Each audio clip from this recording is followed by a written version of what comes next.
Hey everyone, so today's video is going to be pretty straightforward and simple because the assignment has more to do with starting your actual semester project and less with learning a whole bunch of different new things in Civil 3D instead. We have a good foundation now where we can start building off of what we learned.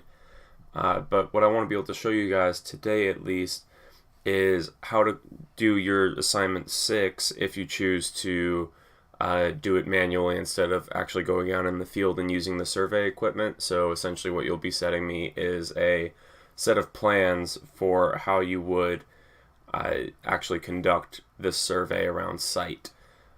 So basically all you're doing for this is laying down points and giving those points different attributes as to what they mean, and we're going to work on creating new layers and point groups in Civil 3D.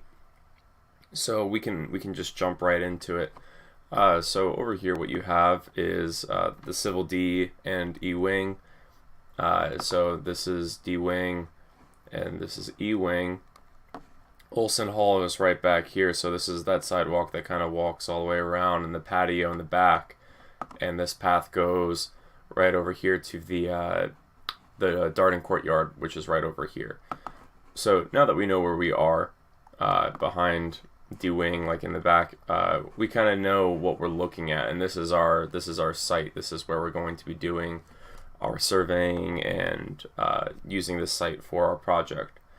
So essentially what I want you guys to be doing for this assignment is at least going out to the site, looking around, finding where facilities are, trees are, all things like that. And I want you to do like a rough sketch, essentially, of what it would kind of look like here and where you'd be taking your points. So you won't actually be like drawing what the shapes look like, but I want you to be putting points where you think you would be putting survey points. And at the end of all of this, you would give me annotations that essentially describe to me why you'd be shooting points at certain locations, and it'll be easy to look at because we'll be able to turn layers on and off. So one of the first things I want us to start doing over here is defining our objects. So we don't know what's actually in the field until we go out there. So when you go out there and you look at the site, be sure to take note of all of the different things that you see out there. So trees, shrubbery, manholes, sidewalks, etc. And make sure that you take good, clear note of that, and maybe even draw a sketch yourself, so that when you actually do jump in Civil 3D and you draw these points yourself instead of actually going out and shooting them, you kind of have a good idea of where everything is. And also knowing what everything is will help you in creating your point groups. So what I want to do is actually create a couple of new point groups for this demonstration. I'm only going to create 2. You may be making a few more than that for this assignment. So if I go to point groups, you can see all points is still there. That's always there. That always includes all the points in the drawing. And as of right now, actually, there are no points. But what I want to do is go to point groups and hit new. And I'm going to call this point group my topography points. So I'm going to select OK. So topography, I mean, like, these are technically all on the topography. That's what we're collecting as topography data. I'm calling those topo points as points that I'm going to use to figure out like slopes and stuff like that. So like the slope of the hill. And we're going to get to that in a second. So I'm also going to create another point group called trees. And I'm going to hit OK. So now I have 2 point groups over here. Great. So what I want to do at this point now is I actually want to start drawing in some points here. There are a few different ways you can do this. You can do this step by step if you really wanted, but for demonstration purposes, I'm going to show you all at once. So what I'm going to do here is I'm going to go to points, select the drop down, go to create points, and miscellaneous, and manual. Alright, so there's a drop down here. It'll probably pop up with you guys as it's closed, and I can expand it. It doesn't really matter for this right now. But what I'm going to do is I'm going to start drawing some points. So it's asking me to specify location, so I'm going to select here. Let's say I'm on the hill and I want to start collecting that topo data. So point description, let's just call it topo, enter, elevation. There is no elevation on this layer itself, it's just a 2D drawing. There is no elevation points along any of these lines. So you can see a point popped up, and I'm going to do that again, point description, topo, and it knows that I'm still using topo, so I can keep on doing that. And let's say I'm gonna make 3 points over here. So I'm gonna select that, and I'm actually gonna call these trees. And elevation, select there, trees, enter, enter, there, enter, enter. Okay, I'm gonna hit escape, and I'm done creating points now. So now they all look the same. So what I want to do is I want to add these points into our point groups. Remember, our point groups, they're there, but we don't have any points in them as of yet. So you can see if I select all points, when I started making all those points, there's like a little dot next to it. All of my points are here, and I started the points at point number 3. You can change that. But I just started making these points because I had already drawn a couple points on here before. So you started at 3. So you can tell there's no points here because there's no dot next to it, no points there, there's no dot next to it. So we need to add those points into those point groups, and only the points that are for topo or for trees. So if you notice, when I go to all points down here, and I'm going to bring this up, is that when I scroll over, I have a raw description of topo and trees, and a full description as well, showing me that that's what those label types are. So we're going to use that description to select only certain points to go into those point groups. So what we want to do is we want to go to settings, and we want to go to point and bring that down, and we have description key sets. So I'm going to right click on that, and I'm going to hit new, and I'm going to call this topo and hit OK.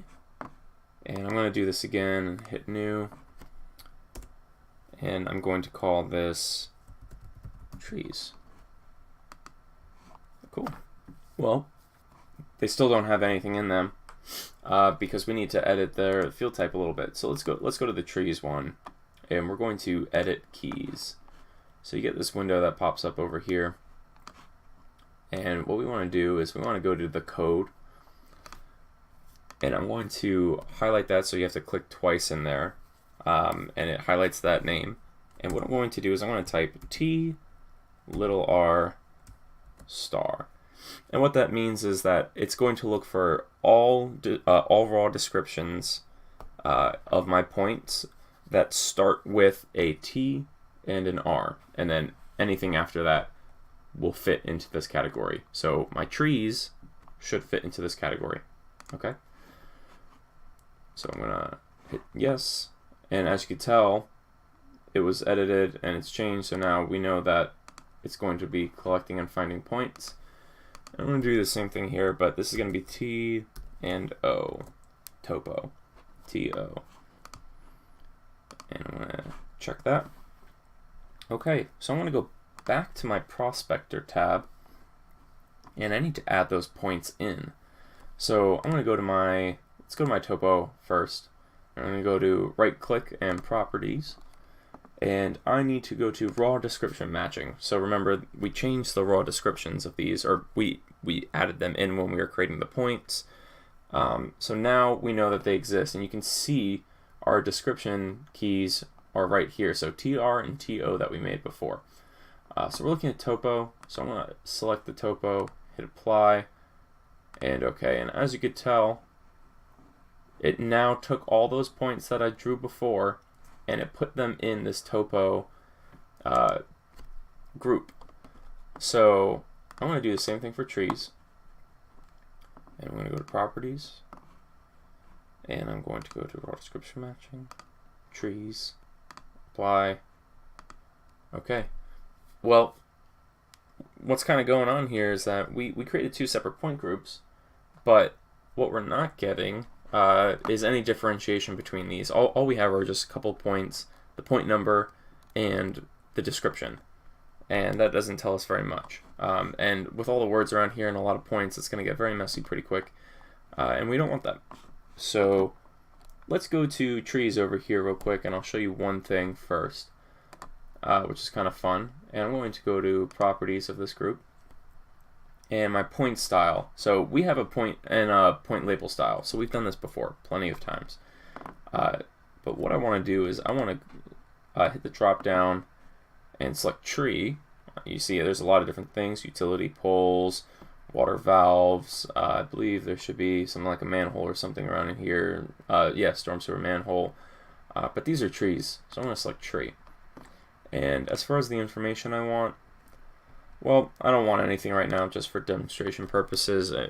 You know, we know what trees look like, and they're going to show up, and we can always create a legend later that shows what all of these different symbols mean.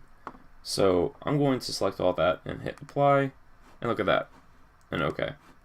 So now those points just turned into trees, and I can actually, I'll move this out a little bit so you can see what they all technically individually look like.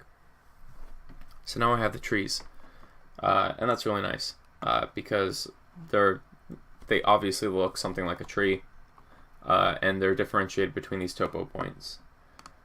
So for the topo points, I want to change what those look like as well. So one thing I want to do first is, let's say I want to make those look a specific way or give them a specific layer type. So I'm going to go to layer properties, and what I want to do is I want to add a new layer. So I hit layer properties, and I go down to here, and I want to add a new layer. So new layer right there. And I'm going to call these my topo points. So this is essentially, I'm creating a layer that is specifically just for my topo points. And let's make the color some bright green thing, so it kind of stands out. Or actually, let's make it yellow, something different than everything else that's on the screen. Hit OK. All right. So I have a new layer in there, but I'm not using anything that's actually using yellow.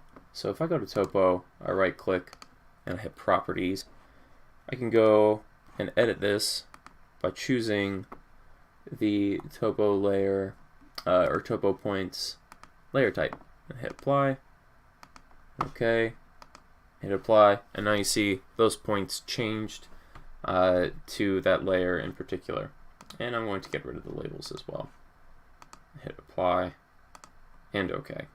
And now I have a couple of different points in my drawing that are showing all the different things that I want for this survey. So you can continue going and adding more points, and think about when you're adding some of your topography points, think about how you're putting them in this survey and where they are in relation to each other, and how Civil 3D actually creates the tin surface based off of those points. So think about how many points you'd need if you had an elevation change, or you have a lot of facilities that might be moving around and changing direction or anything like that. So think about things like that, and that'll help you a lot.